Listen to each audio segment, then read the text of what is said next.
I'm John with Woodsbound Outdoors, and today I'm going to be sharing a bunch of outdoor camping tips and techniques with you guys. I'll be covering everything from different fire building techniques, different fire lays, some water filtering tips, and a lot more. And we're going to start this video off with a very simple but useful and versatile piece of gear, the tarp. And I'll show you one of the many different kinds of shelters you can build with this. It's very quick and easy to set up and holds up really good in bad weather conditions. So I'm going to lay my tarp down flat, and I'll stake down each back corner. Then I'll come up to one of the front corners and bring it to the middle next to the other one, stake it down. Then I'll bring this other corner over and I'll put it right on top of the other one. Then I'll just have to raise the middle of the tarp up. And for that, you can cut a stick or use a trekking pole. I like to put a shirt over the top of it just for extra padding so it doesn't rip the tarp. Then I'll take it inside and raise it up. And this extra flap here, I'll just tuck that inside. And now I have a fully enclosed tarp tent that you can put up in a hurry. And you just stake the rest of it down. And you just open it up to climb inside, stake this flap down. And instead of using the trekking pole to prop it up, you can also use some line and attach it to the top of the tarp from the outside and hang it from a tree, which would free up some space in here. And also keep a gap along the bottom between the tarp and the ground to let fresh air get inside. Now I'll show you a tarp folding trick, which makes it a lot quicker and easier to fold it up by yourself. I'll start by laying it flat on the ground. Then you want to grab the middle on each side of the tarp. Bring them together, hold them there, then reach down and grab the center of the tarp and pull it back toward you. Now the tarp is folded in half twice already. Then you can lay it back down and repeat that same process. Now it's folded in half 4 times. Then at this point you just fold it up the rest of the way or roll it up. I like to roll it up with my ridgeline and stakes inside. Now here's a great way to secure your rolled up tarp. Take a length of paracord, fold it in half, place it underneath, bring the looped end around, fold it over on itself. That'll give me 2 loops. I'll bring those together to form a lark's head. Now I'll take one of the ends, put it through the lark's head. Then I'll take the other end of the paracord and put it through from the opposite side. Then I'll tighten everything up. Now when I pull on the ends, it'll cinch everything down. And that'll be good and secure. But it's also easy to loosen this up. You just pull those loose ends back through, and it'll come apart real easy. But I'm packing this up, so I'm going to cinch it down. And I'll put one on the other side too. And you can use this knot for cinching down all kinds of things, like blankets, sleeping bags, bundles of sticks. There's all kinds of uses for it. Then if you want, you can take your loose ends, tie a square knot to join them together, which is also easy to untie when you're ready. And that'll give you a handle, so you can carry it around.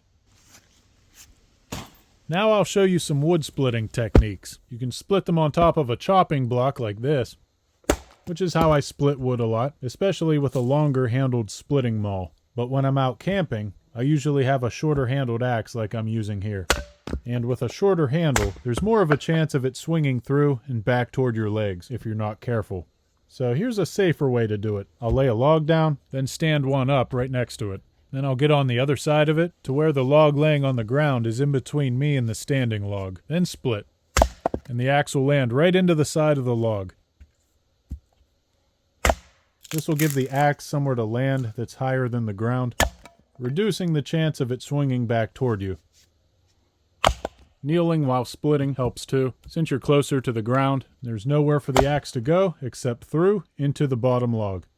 It also keeps the edge of the blade from going into the ground, which could dull it faster, especially if you're in a rocky area. There could be some buried in the ground that you can't see. Another way to split is to lay the log down like this and split it where it's resting on the bottom log. Just make sure there's not too much overhang at the top so it doesn't flip up and hit you.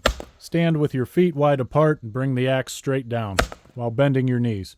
So these are good ways to split bigger pieces of wood. But you're also going to want kindling for getting a fire started. And the smaller the pieces get, the harder it is to aim when you're swinging your axe.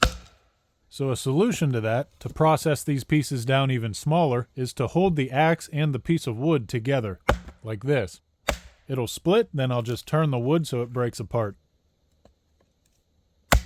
This way I can be a lot more precise with each split on these smaller pieces. It's also a very safe way to split kindling. So I'll just put the edge of the blade right at the center, while holding the other end of the wood against the axe handle, swinging them both together. Now obviously saws are used for cutting logs, but Maybe you didn't know you can also split logs with a saw using this technique I'm about to show you. This will only work for smaller diameter logs, and the straighter the grain is, the better, but they don't have to be perfect. At the middle of the log, I'll start cutting and stop halfway through. Then I'll find something hard to hit this against, like a big rock or another log, and with the cut side facing down, I'll whack the end of it against the log until it splits off. Then I'll turn that around, and with the split side facing down, I'll hit it again to continue the split down the remainder of the log. I use this technique a lot. This is a good option for if you don't have an axe or don't want to carry one, because they're kind of heavy and bulky. Another way to split kindling is to use your knife. You just want to make sure it's a good quality knife with a full tang, which means the blade extends all the way the full length of the handle. Just place the knife across the top of the log and pound it through. Another option for if you don't want to carry an axe. Just start pounding the back of the knife at the middle first. Then once it gets through, pound it through where the tip of the knife is, while pushing down on the handle at the same time.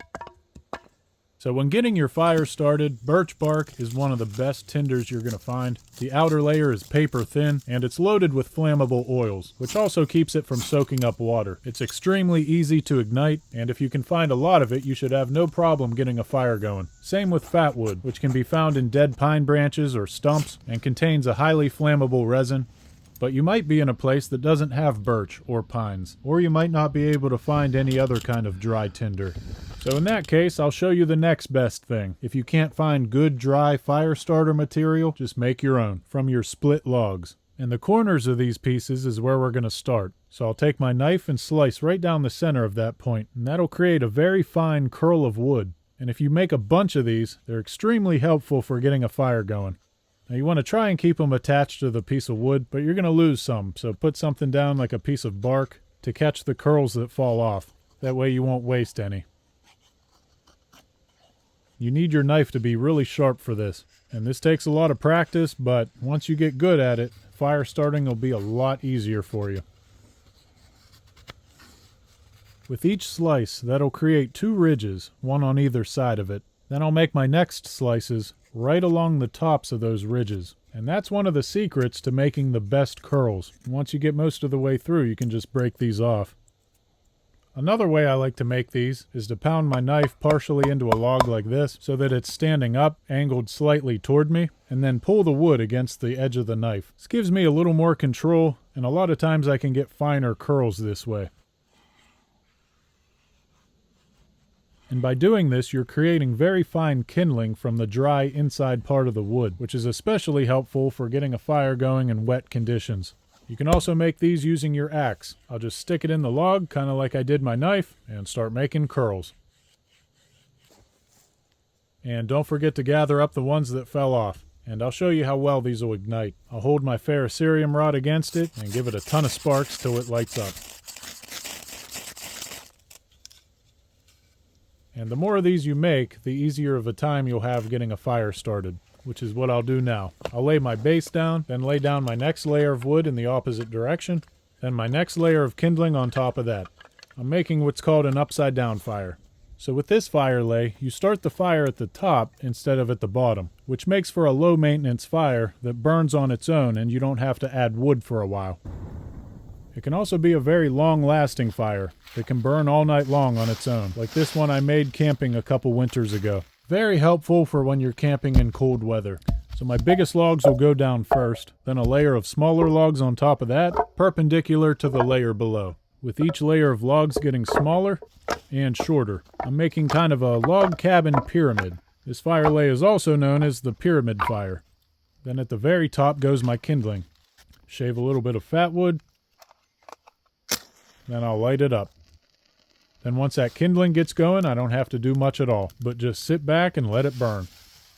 As the fire burns at the top, it'll heat the layer below while drying it out as well.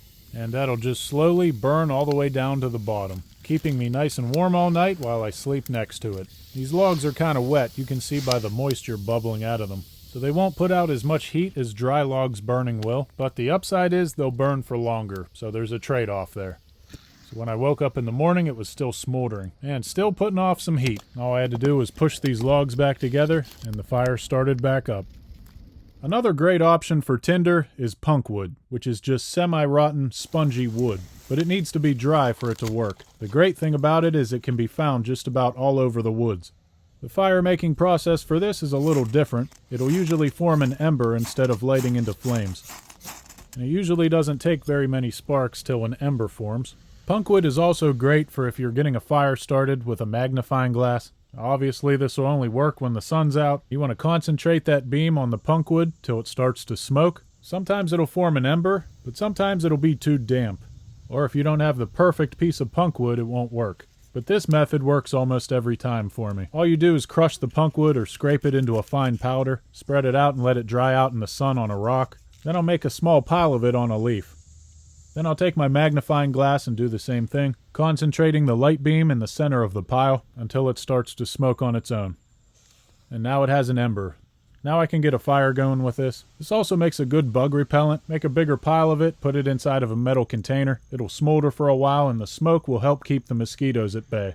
But to get a fire started with this, I have to put it into another tinder bundle. I like using dead leaves and crush them up. They don't make the best tinder, but they're almost always readily available in the woods when nothing else is. But they also need to be dry. So I'll take my punkwood ember, place it into the middle of my leaf pile, close it, and give it some air. And keep giving it air till the leaves ignite. So now I'll take this metal tin with 3 small holes poked in the top. You can also use an Altoids tin for this. Then I'll take some punkwood and put it in there. We're going to make it even better for forming embers by charring it. Close the tin, then I'll throw it on the fire.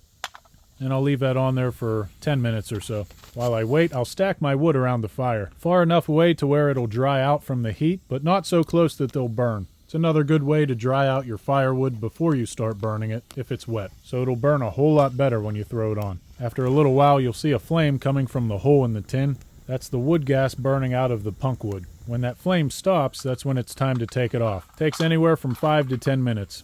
Then I'll plug up these holes while it cools down so no air can get in there and ignite the punkwood. Then I'll let it sit till it's cool to the touch. While that cools down, I'll take a pot of water and start heating it up. Another great thing about the upside down fire is that it burns down into a nice bed of hot coals, which makes it great for cooking over. I'll leave that on there till it comes to a boil. So my tin has cooled down, and we'll open it up. The punkwood is now charred. It'll form an ember much more easily now. You can keep this in your pack for the next time you start a fire. These have a low ignition temperature, so it only takes a small spark to ignite it. You can even use the spark from flint and steel, and you can easily transfer the ember from one piece to another.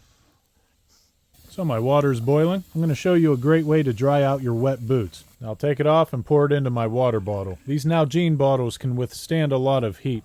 Then you just want to close the lid nice and tight and be careful handling it. It's really hot. Then I'll just put it in my boot, and the heat from the water bottle will dry it out. These hot water bottles are also great for keeping you warm when camping in cold weather. Just make sure the lid's on tight. Another great fire lay for cooking over is called the keyhole fire, and I'll show you how I make that. Just want to gather up a bunch of rocks to put around the fire. I'll start by making a normal ring of rocks around it, but I'll extend it on one end, making a smaller narrow section, making the shape of a keyhole. I'll let the fire burn in the big section, then as it burns down I'll scrape some hot coals into the smaller section. And this makes a nice cooking station that's separate from the main fire. This way you can cook over hot coals instead of the open flame, and you can just keep feeding your fire. I can bring my water to a boil over the flames while I get some steaks ready and cook them over the hot coals, caveman style. And we're also cooking a nice tomahawk steak. This is a very simple, easy way to cook steaks when you're camping. Gives them a really good smoky flavor, gives them a nice crust on the outside, and nice and tender and juicy on the inside. Can't beat it. We also made some shrimp and pineapple kebabs, drizzled with teriyaki sauce. I highly recommend. Some roasted onion in there too. So I use the Sawyer Mini along with the squeeze bag to filter and drink stream water when I'm out in the woods. Now a lot of times there's going to be sediment in the water, even if you can't see it. This will clog up the filter over time, reducing the flow rate and lifespan of it. So it's a good idea to pre-filter your water first. And you can do that with a cotton bandana. I'll wrap it around the opening of the squeeze bag, then you just fill it up. and this will keep most of the sediment from getting in there. Now I'll screw it on. Now your filter won't get all clogged up. And a lot of times, instead of using the squeeze bag, I'll use a smart water bottle. They're easier to fill up with water and a little more convenient to use and store in a backpack, at least for me. And the threads are compatible, so the filter just screws right on.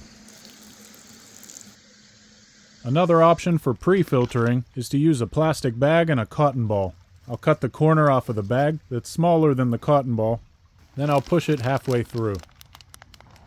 Now it's ready to fill up with water. After I tie some line to the top opposite corner, I'll hold the cotton ball in my hand while I scoop the water so it doesn't get dirty. This works great even with some really muddy water like I have here. Then I'll hang this up from a small tree branch and let it drip into a container. And you can see how much more clearly it's coming out. Now this only filters out the sediment. It doesn't filter out any harmful microbes. So it needs filtered again through a commercial filter like my Sawyer or Life Straw, or you can let this drip into a metal container and boil it afterward.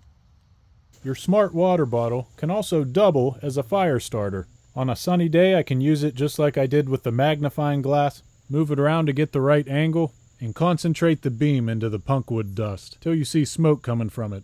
And you want to hold it there until it starts to smoke on its own, and that's when you know you have an ember. Then just transfer this to your other tinder bundle like I did before to make a fire. Here's a great way to prevent losing your tools while you're in the woods. Use some bright orange reflective paracord, attach it to them. This way if you accidentally drop them, you'll be able to spot it a lot easier. And the last thing you want to do is lose your valuable tools, which is very easy to do if you're not careful. And even when I kick some leaves on top of these, you can still spot them fairly easily. You can see how much of a difference it makes when I drop my ferrocerium rod and striker without it. And I like the reflective paracord because it makes them really easy to find even if you drop them at night. If you shine a flashlight on them, they'll stick out like a sore thumb. It's also good stuff to use on your guy lines for your tents so you can see them better and not trip over them. My ferrocerium rod's over there, partially buried in the leaves. Can still find it without a problem.